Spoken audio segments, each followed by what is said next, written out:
The late afternoon sun, usually a benevolent presence in my life, felt like a spotlight of accusation. It glinted off the manicured lawns and perfectly aligned mailboxes of Willow Creek Estates, a suburban utopia that, until recently, had been my peaceful haven. Now it felt like a gilded cage, and Brenda Peterson, the self-appointed queen of this particular gilded cage, was holding the key. My crime? A string of vibrant, sun-kissed towels, a splash of cheerful blues and yellows against the muted beige of my rental property's siding. They swayed gently in the breeze, a testament to a simple, almost primal act of domesticity. I'd hung them out to dry after a particularly vigorous washing session, the kind that leaves your muscles pleasantly fatigued and your spirit a little lighter. It was a ritual I'd cherished since I was a kid, the smell of fresh laundry mingling with the scent of summer air. Then the doorbell rang. Not a polite chime, but a sharp, insistent jangle that vibrated through the floorboards. I wiped my hands on my jeans, a faint smile on my face, expecting a delivery. Instead, I was met with the formidable presence of Brenda Peterson. She stood on my porch, a formidable woman in her late 50s, her blonde hair styled in an impossibly perfect helmet, her lips pursed into a perpetual state of disapproval. Her eyes, the color of glacial ice, narrowed as they swept over my humble display of drying linens. She wore a crisp white linen suit, the kind that screamed, "I have never encountered a speck of dirt in my life." "Mr. Harrison," she began, her voice a low, steely rumble that carried an undertone of barely suppressed fury.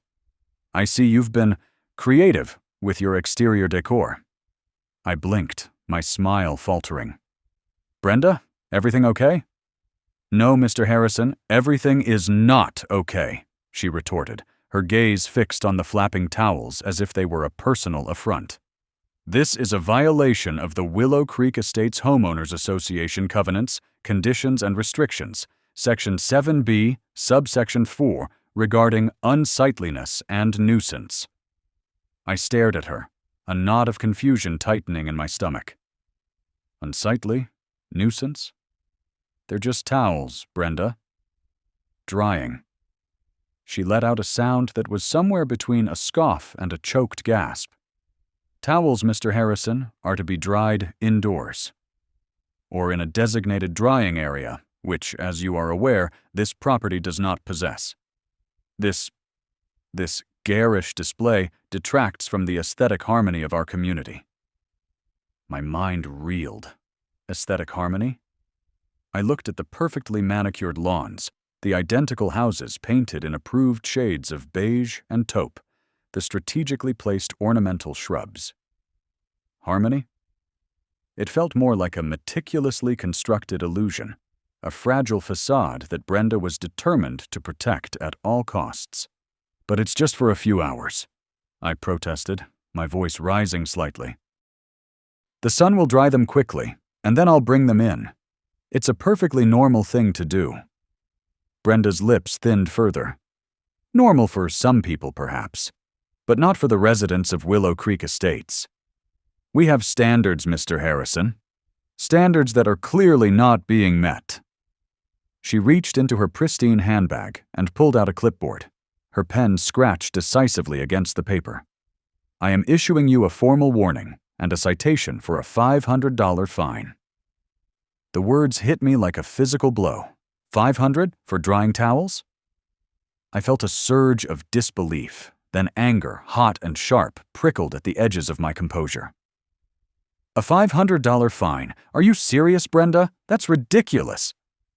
"The fee schedule is clearly outlined in the HOA bylaws," she stated, her tone unwavering. "And I suggest you familiarize yourself with them, Mr. Harrison, before further infractions occur." She handed me the citation, a crisp white piece of paper that felt heavy with injustice. "You have 30 days to pay.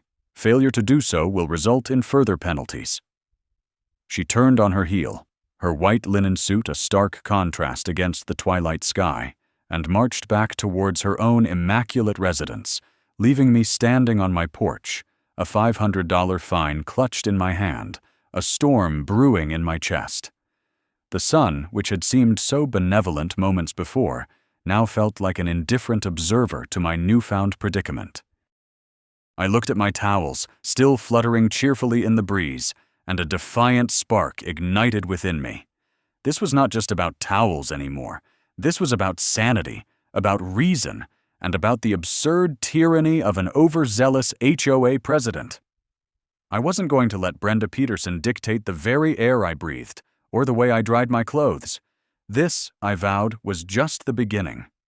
The citation felt like a badge of dishonor, a scarlet letter of suburban disobedience.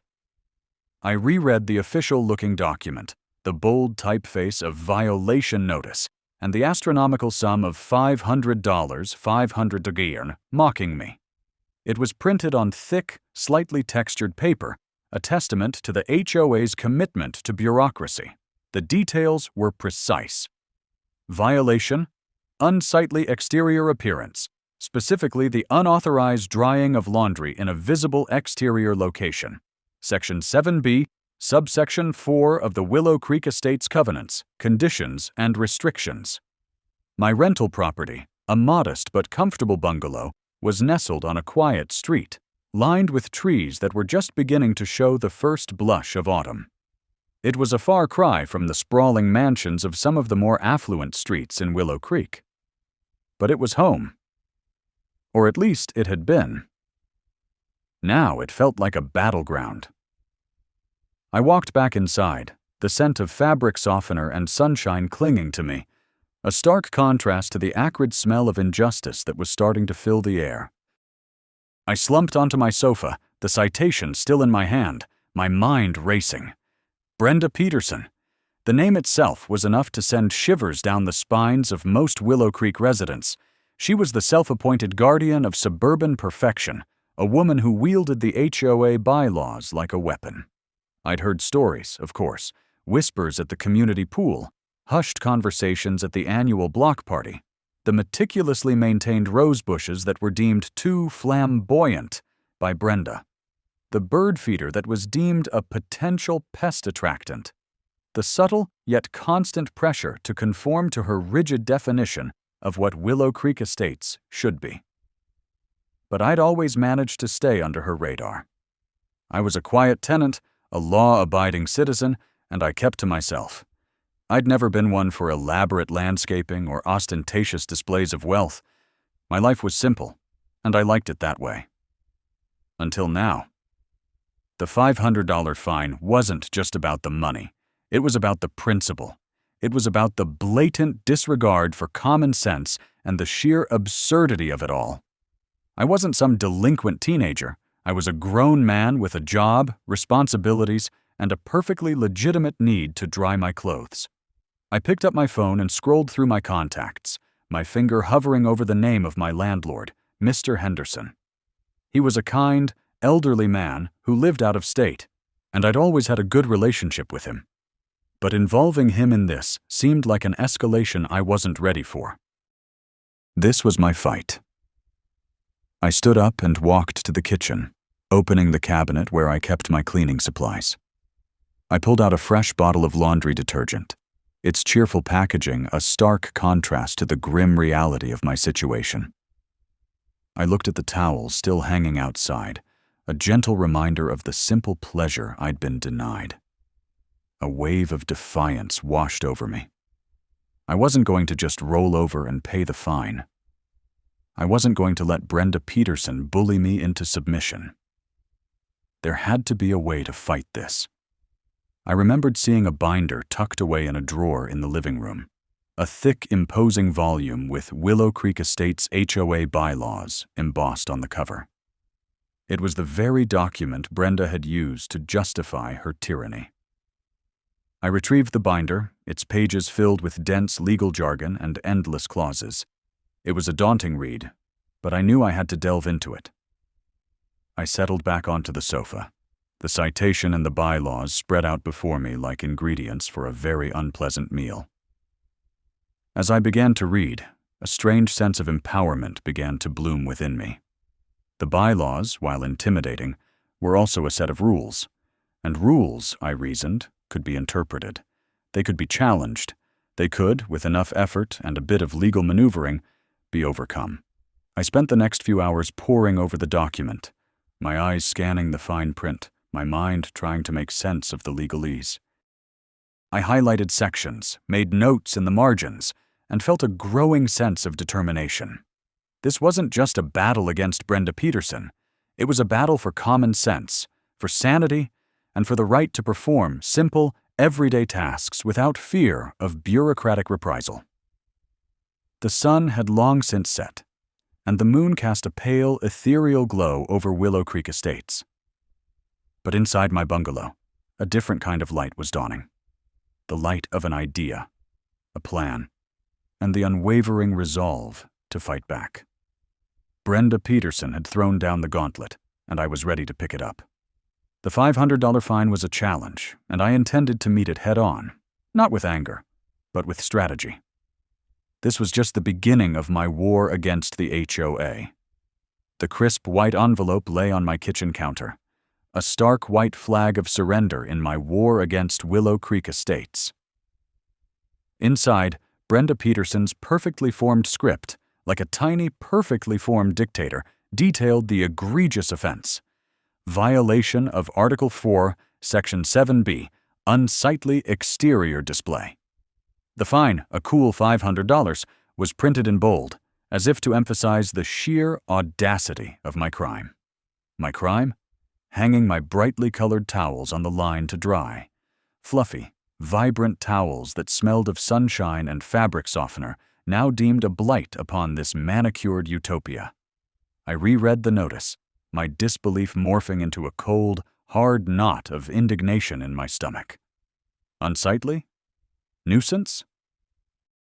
These were words meant for overflowing trash cans or a perpetually barking dog, not for innocent textiles enjoying a breeze. Brenda, with her perfectly coiffed blonde hair that never seemed to move, her perpetually pursed lips, and eyes that glinted like glacial ice, had wielded the HOA bylaws like a weapon. And I, Mr. Harrison, tenant of the modest bungalow at 14 Maple Lane, had been its first casualty. But as I stared at the offending document, something shifted within me. The initial shock gave way to a simmering anger, and then, like a slow-burning fuse, a fierce determination. I wasn't going to roll over and pay this ridiculous fine. I wasn't going to let Brenda Peterson or any other self-appointed HOA dictator dictate the very air I could breathe or the way I dried my socks. This wasn't just about towels anymore. It was about common sense, about the right to simple domesticity, about the absurdity of a community that prioritized aesthetic conformity over basic human needs. I spent the next few hours hunched over my laptop. The glow of the screen a stark contrast to the setting sun painting the sky in hues of orange and purple. My mission? To dissect the Willow Creek Estates covenants, conditions and restrictions, CC&Rs. I downloaded the hefty PDF from the HOA website, a document so dense it felt like it was designed to be unreadable. Brenda had probably counted on that. She'd probably counted on me being intimidated, on me just paying the fine to avoid the hassle, to slink back into my beige and taupe-approved existence. But I was no slinker. I was a fighter. The bylaws were a labyrinth of legalese, a testament to the human capacity for bureaucratic overreach. There were rules about fence height, mailbox design, shrubbery placement, and, of course, the ever-present specter of exterior unsightliness. I scrolled through page after page, my finger tracing lines of text that seemed to twist and contort into increasingly absurd pronouncements. It was like navigating a minefield of petty regulations, each one designed to chip away at any semblance of individuality. Then I found it. Article 4, Section 7B. The very section Brenda had cited. It read, "No laundry shall be hung outside residences for drying purposes. Such displays are deemed unsightly and a nuisance to the aesthetic harmony of Willow Creek Estates." Aesthetic harmony. The phrase hung in the virtual air of my study, dripping with Brenda's condescending disdain. I snorted, a dry, humorless sound. Aesthetic harmony was achieved by meticulously manicured lawns and houses painted in approved shades of beige and taupe, not by the vibrant hues of my beach towels. I dug deeper. The definition of unsightly and nuisance was frustratingly vague, left entirely to the discretion of the HOA board, which, in Willow Creek Estates, meant Brenda Peterson. This was the crux of the problem. It was a power trip disguised as community governance. But vague definitions were double-edged swords. If Brenda could interpret unsightly broadly, then so could I. I started cross-referencing. Were there any exceptions? Any clauses that allowed for temporary, reasonable use of exterior space? My eyes scanned the document, searching for a loophole, a chink in Brenda's armor of regulation. And then, a flicker of hope. Buried in an appendix, under a section titled Temporary Structures and Displays, I found a note. Temporary clotheslines for the purpose of drying delicate or non-standard items, provided they are erected and dismantled within 24 hours and are not visible from the street, may be permitted with prior written approval from the HOA board. Temporary clotheslines, delicate or non-standard items, not visible from the street. This was it. This was the crack I needed. My towels weren't on a permanent clothesline. They were on a simple, portable drying rack, a freestanding affair that I'd only set up for a few hours that afternoon. And while they were visible from the street, that was only because Brenda had chosen to patrol her domain at precisely the moment I'd decided to air out my brightly colored linens. But the key was prior written approval. Brenda hadn't given me any opportunity to seek approval. She'd swooped in like a hawk, issued the fine, and flown away, leaving me to deal with the fallout. This was a procedural error, a failure to follow her own organization's rules. My fingers flew across the keyboard, my mind racing. I wasn't just going to fight the fine, I was going to expose Brenda's overreach. I was going to use her own bylaws against her. I began drafting a formal response, my tone carefully measured, professional, and utterly devoid of the simmering rage that still pulsed beneath the surface. I addressed it to the Willow Creek Estates HOA board, with a CC to Brenda Peterson, President. To the esteemed members of the Willow Creek Estates HOA board, I began, the formal address feeling like a pleasant irony. I am writing in response to a notice of violation and a $500 fine dated date, received regarding the alleged violation of Article 4, Section 7B, Unsightly Exterior Display. I wish to formally dispute this assessment and request a review of the circumstances. I laid out my case, point by point.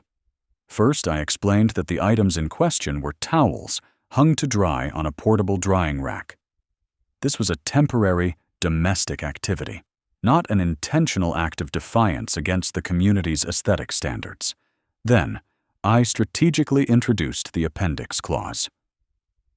While I understand the board's concern for maintaining aesthetic harmony, I would like to draw your attention to the provisions outlined in the appendix concerning temporary clotheslines.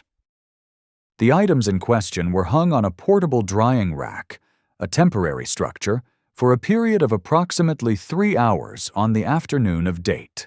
These items were not affixed to a permanent clothesline and were a temporary measure to facilitate efficient drying in the favorable weather conditions.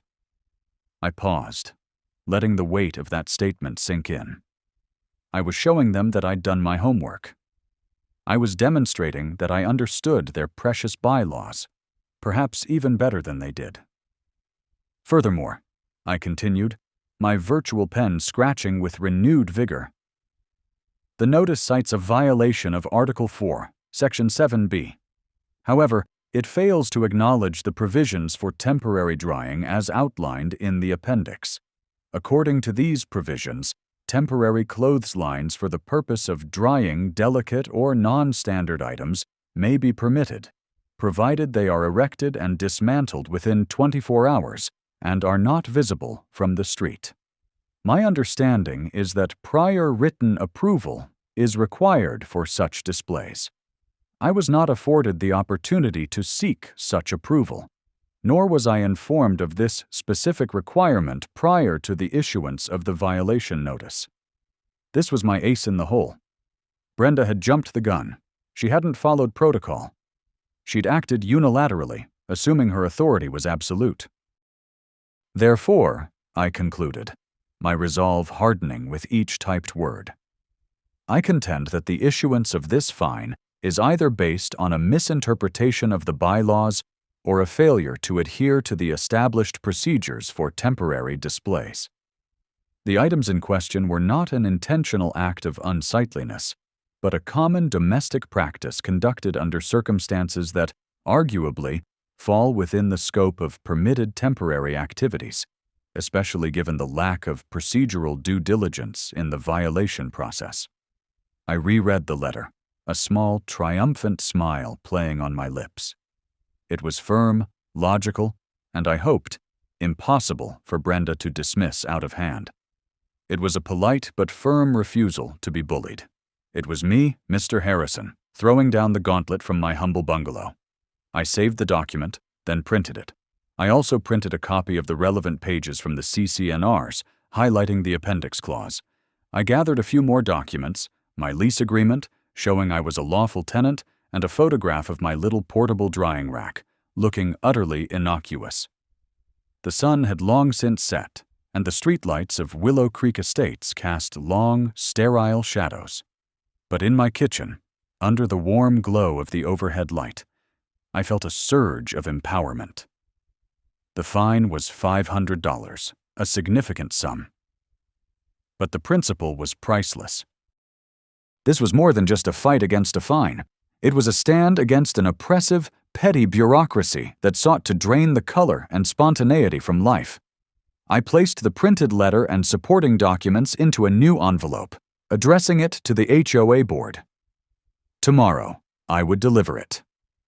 Tomorrow, Brenda Peterson would learn that Mr. Harrison, the tenant of the bungalow with the vibrantly drying towels, was not someone to be trifled with. The battle for common sense had officially begun. The crisp white envelope emblazoned with my official-looking, yet entirely self-made, formal appeal heading felt like a tiny bomb in my hand. Inside, nestled amongst copies of the offending HOA bylaws and the printed-out CC&Rs, was my carefully crafted response. It wasn't a rant, not a plea for mercy, but a calculated dissection of Brenda Peterson's overreach. I'd highlighted the exact clauses she'd twisted, pointed out the procedural missteps, and underlined the vague allowance for temporary drying of delicate or non-standard items. My own little legal masterpiece, born from late-night frustration and an alarming amount of coffee. The HOA office wasn't exactly imposing. It was more of a glorified broom closet tucked away in the community clubhouse, a place that smelled perpetually of stale coffee and desperation. Still, it was the official seat of power for Brenda and her merry band of rule enforcers, so that's where I was headed. The late afternoon sun, which had felt like a spotlight of accusation earlier, was now casting long, indifferent shadows across the meticulously manicured lawns. It was the kind of light that usually signaled the end of a pleasant day, but for me, it was the prelude to a showdown. As I approached the clubhouse, a flicker of movement caught my eye. Brenda, of course. She was meticulously pruning a rose bush near the entrance, her gardening gloves a pristine white against the deep red blooms. She looked like a general inspecting her troops, her posture ramrod straight, her gaze sweeping over the grounds with the intensity of a hawk. When she spotted me, her lips thinned into that familiar, almost imperceptible line. It was a micro-expression, but I'd learned to read it like a neon sign flashing, "Warning, approaching hovercraft." I took a deep breath, channeling the stoic resolve of a man about to face a firing squad armed with clipboards. "Afternoon, Mrs. Peterson," I said, my voice as level as I could make it. She didn't turn fully, just angled her head, her eyes, the color of glacial ice, meeting mine. "Mr. Harrison, I trust you received the citation?" Her voice was a low, measured hum, devoid of any warmth. It was the sound of authority, polished to a dangerous sheen. "I did," I confirmed, holding up the envelope. "That's why I'm here. I've prepared a formal appeal to the board." A faint, almost imperceptible scoff escaped her. "An appeal, of course. We anticipated this. Some residents seem to have a rather casual approach to community standards." She gestured vaguely towards my property with her pruning shears. "Those items were quite an eyesore." "They were towels, Mrs. Peterson," I said, my patience wearing thinner than a well-loved dishcloth. "Towels that needed to dry, and I believe the CCNRs offer provisions for temporary drying under certain conditions." I made sure to emphasize temporary and conditions. Her eyes narrowed, a subtle shift that spoke volumes. "The board will review your appeal, Mr. Harrison. However, I must reiterate that the violation was clear. The aesthetic harmony of Willow Creek Estates is paramount." Aesthetic harmony. The phrase tasted like chalk. "And what about the harmony of common sense, Mrs. Peterson? Or the harmony of not being fined $500 for drying my laundry?" She straightened up, her movements precise. "Common sense, as you put it, Mr. Harrison, is often subjective. The rules are not. They are designed to protect the value of everyone's investment and maintain the quality of life we all agreed to uphold when we purchased or leased here." She paused, letting her words hang in the air like a freshly sprayed pesticide. "And I assure you, the board takes these matters very seriously." I knew I wasn't going to win this battle on the doorstep. Brenda was a gatekeeper, and my goal was to get past her, to the actual board, to present my case without her spin. "I understand," I said, forcing a smile that felt as genuine as a $3 bill. "I'll be submitting this directly to the clubhouse office. Thank you for your time." With that, I turned and walked towards the clubhouse door, the envelope feeling heavier than ever. I could feel Brenda's gaze on my back, a tangible pressure. As I pushed open the door, the faint scent of stale coffee intensified. Inside, a young woman with tired eyes sat behind a small desk, surrounded by filing cabinets. She looked up, a flicker of weary recognition in her expression. "Can I help you?" she asked, her voice polite but practiced.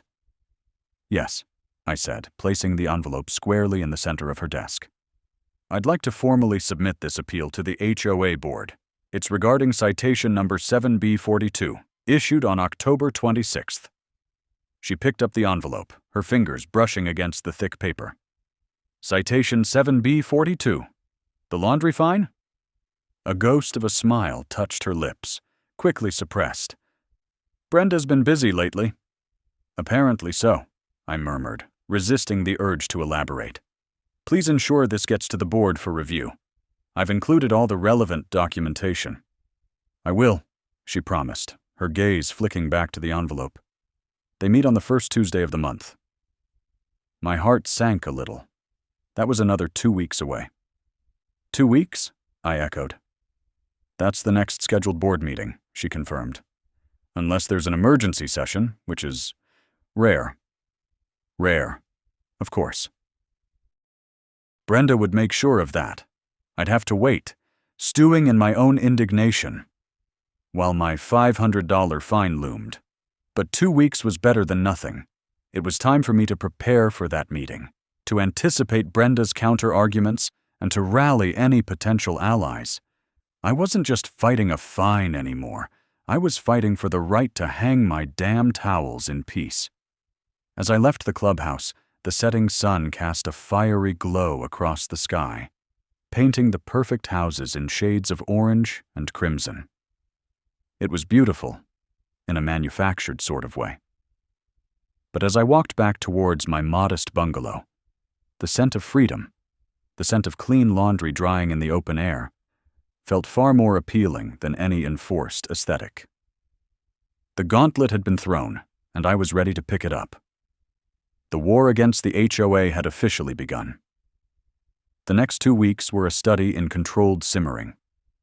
Every time I glanced at my clothesline, now conspicuously empty save for a single, approved shade of beige dish towel, a fresh wave of irritation would wash over me. I'd see Brenda patrolling the streets in her golf cart, a self-satisfied smirk playing on her lips, and I'd have to actively remind myself to breathe. My appeal was in the system, but the waiting game was excruciating. During this time, I became something of an amateur HOA historian.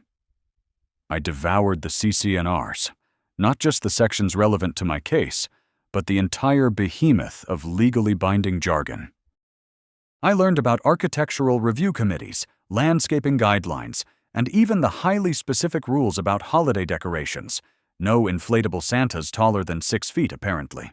It was a labyrinth of regulations designed to maintain a superficial veneer of perfection, and Brenda was its zealous guardian. I also started talking to my neighbors, not in a confrontational way, but casually, over the fence or at the community mailbox. I asked about their experiences, if they'd ever had any run-ins with the HOA.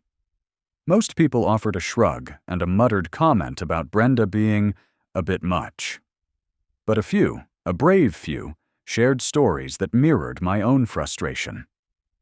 There was Mrs. Gable, whose prize-winning petunias were deemed too vibrant and had to be replaced with HOA-approved muted tones.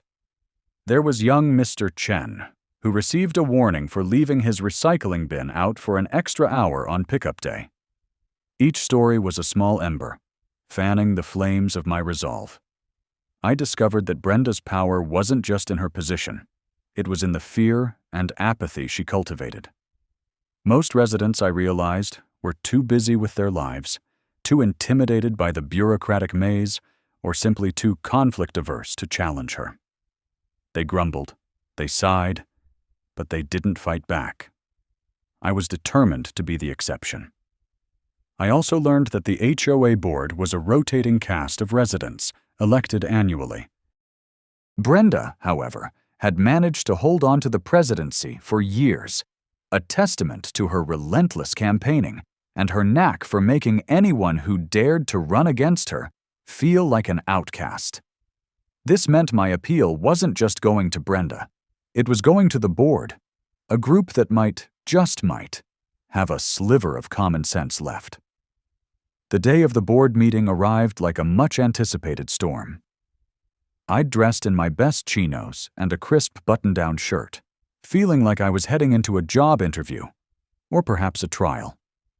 I arrived at the clubhouse an hour early, armed with copies of my appeal, the CC&Rs, and a printout of a local ordinance that stated, in no uncertain terms, that the right to dry laundry in a reasonable manner was not explicitly prohibited by law, nor was it an inherent nuisance. The meeting was held in a small, stuffy conference room adjoining the main clubhouse area. The air was thick with the scent of disinfectant and unspoken tension. Brenda sat at the head of the table, looking regal and formidable. Around her sat 3 other board members: an older gentleman who seemed perpetually bewildered, a sharp-faced woman who took copious notes, and a younger man who fidgeted nervously. When my turn came, Brenda introduced me with a cool formality. Mr. Harrison is here to appeal citation number 7B42, issued for a violation of Article 4, Section 3B, unsightliness and nuisance. Her voice dripped with an almost theatrical disapproval. I stood, my heart thumping a steady rhythm against my ribs. I took a deep breath and began to speak, my voice clear and steady, cutting through the stifling air. Esteemed members of the board, I stand before you today to appeal the $500 fine levied against me for hanging towels to dry. While I respect the need for community standards, I believe this citation is not only unwarranted, but also demonstrates a misapplication of the HOA's governing documents. I then proceeded to lay out my case, not with anger, but with logic. I pointed to the specific wording of Article 44, Section 3B, highlighting the subjective nature of unsightliness and the absence of any explicit prohibition against drying laundry. I referenced the CC&Rs, specifically the clause that allowed for temporary drying of delicate or non-standard items with prior written approval, noting that Brenda had failed to offer me this opportunity.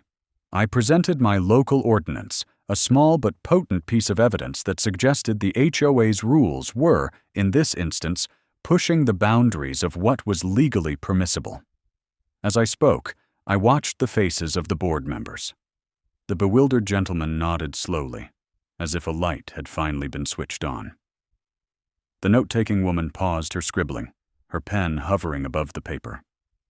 The fidgety young man actually looked up, his eyes meeting mine with a flicker of what seemed like solidarity. Brenda, however, remained impassive, her gaze fixed on me with an unnerving intensity, her silence more potent than any interruption. She was waiting, I suspected, for me to falter, for me to reveal some hidden weakness. But I was prepared. I was no longer just a tenant. I was a homeowner fighting for a principle, and that gave me a strength I hadn't known I possessed. The battle lines were drawn, and I had just fired my first shot. The hum of the fluorescent lights in the community center conference room buzzed like an agitated swarm of gnats, a stark contrast to the serene symphony of cicadas I'd been enjoying just days before, their rhythmic chirping a balm to my soul. Now, the sterile artificial glow felt oppressive, amplifying the tension in the air. Around the polished oak table, a tableau of Willow Creek Estates homeowners sat, their faces a rotating cast of characters in this suburban drama. Some displayed bored indifference, their gazes drifting towards the window or the clock on the wall, while others wore expressions of outright suspicion, their eyes fixed on me as if I were a particularly virulent strain of garden pest. And then, there was Brenda. She sat at the head of the table, a regal matriarch presiding over her meticulously ordered domain. Her posture was ramrod straight, her spine a pillar of unwavering resolve, and her gaze was fixed on me with the unnerving intensity of a laser pointer, dissecting my every hesitant breath. Her perfectly coiffed blonde hair, a monumental achievement of hairspray and sheer willpower, seemed to defy gravity itself, a testament to her unwavering commitment to order, even in the very structure of her own scalp. Her perfectly manicured nails, a pale, almost translucent pink, rested on the smooth surface of the table, occasionally tapping a silent, impatient rhythm. My heart hammered a frantic, irregular rhythm against my ribs, a frantic drum solo of apprehension, each beat echoing the unspoken anxieties that had been churning within me for days. This was it. The moment of truth. The culmination of hours spent poring over dense, legalese-laden documents, feeling like a medieval scholar deciphering ancient scrolls, my initial bewilderment having morphed into a righteous fury, and then, finally, into a steely resolve. I clutched the folder containing my meticulously researched HOA bylaws and the local ordinance, the crisp paper a familiar, reassuring weight in my sweaty palms. I wasn't just fighting a $500 fine, I was fighting for the fundamental right to hang my damn towels. "Mr. Harrison," Brenda began, her voice a glacial ice that sliced through the room's low murmur, a sound so devoid of warmth it could have frozen a summer stream. She didn't bother with pleasantries, no polite inquiries about my day or the weather. "We've received your appeal regarding the fine levied for violation of Section 7B, subsection 4. Unsightly and nuisance." She enunciated each word with a precision that suggested she was dissecting a rare and unpleasant specimen under a microscope, each syllable a carefully placed, damning indictment. "The board has reviewed your submission." I took a deep breath. trying to channel the calm I'd practiced in front of my bathroom mirror. A futile exercise given my reflection's tendency to mirror my own anxieties. But the image of those colorful towels, a vibrant defiance against the muted tones of Willow Creek, flapping defiantly in the breeze, spurred me on. Thank you, Ms. Peterson, and members of the board. I appreciate the opportunity to present my case. My voice, though a little shaky, carried a note of conviction. I opened the folder, my fingers tracing the highlighted sections, a roadmap through the labyrinthine regulations. As I outlined in my written appeal, I maintain that the fine was issued erroneously. While I respect the HOA's commitment to maintaining aesthetic harmony within Willow Creek Estates, I believe my actions did not constitute a violation of the established covenants. Brenda's lips thinned into a barely perceptible line, a tightening of the perfectly painted crimson that spoke volumes. Mr. Harrison, the bylaws are quite clear. Items displayed outdoors must adhere to community standards. Your brightly colored towels were a visual blight on the neighborhood's carefully curated landscape. She gestured vaguely, a dismissive flick of her wrist as if swatting away an unsightly mosquito that dared to mar her pristine vision. The phrase visual blight hung in the air, heavy with unspoken judgment. With all due respect, Miss Peterson, I countered, my voice gaining a steadier rhythm, a more confident cadence. The bylaws also contain provisions for exceptions and temporary measures. In particular, Section 12, subsection C, states, temporary clotheslines may be utilized for the purpose of drying delicate or non-standard items, subject to prior written approval by the HOA president or designated committee. I met her gaze directly, refusing to be intimidated by the icy glare she directed my way, a glare that promised a frigid reception for any deviation from her established order. This approval was neither sought nor offered. Furthermore, the fine itself is disproportionate to the alleged offense, especially considering the absence of any explicit prohibition against drying laundry in the community bylaws or any relevant local ordinance. I've consulted the municipal code, and there's no such restriction. It's simply not there. A wave of murmurs rippled through the board members, a subtle shift in the room's atmosphere. One man, a balding gentleman with a perpetually furrowed brow, whose name I vaguely recalled as Mr. Henderson, leaned forward, his curiosity piqued. So, you're saying Brenda didn't follow procedure when she issued the fine? His question was direct, cutting through the polite veneer of the meeting. Brenda's eyes narrowed, her gaze snapping to Mr. Henderson with the speed of a striking cobra. I followed the spirit of the bylaws, Mr. Henderson. The intent was to prevent unsightly displays. Mr. Harrison's actions clearly fell under that umbrella. Her tone was sharp, defensive, her carefully constructed authority challenged. But intent isn't the same as a written rule, is it, Miss Peterson? I pressed, feeling a surge of confidence as I saw the cracks appearing in her formidable facade. The bylaws are designed to provide clear guidelines, not subjective interpretations that can be weaponized. If a neighbor parks a slightly dented car in their driveway for a week, is that a visual blight warranting a $500 fine? Where does it end? Are we going to start policing the color of garden gnomes next? Another board member, a woman with sharp, intelligent eyes that scanned the room with keen observation, chimed in. Her name was Sarah, and she had always struck me as someone who valued logic and fairness. Mr. Harrison, we understand your point about procedure. However, the aesthetic of the neighborhood is important to homeowners. Many of us invested a significant amount of money based on the promise of a certain standard. We want Willow Creek to be a beautiful place to live. And I understand that, Sarah, I replied, my tone softening slightly, acknowledging her valid concern. But those standards shouldn't come at the expense of common sense and basic domestic practices. Are we to believe that a few colorful towels drying innocently in the sun are more detrimental to Willow Creek's aesthetic than, say, an unkempt lawn or a peeling mailbox? And yet, I've seen those things go unaddressed for weeks. I let that hang in the air, the unspoken accusation of selective enforcement, a subtle jab at the perceived hypocrisy.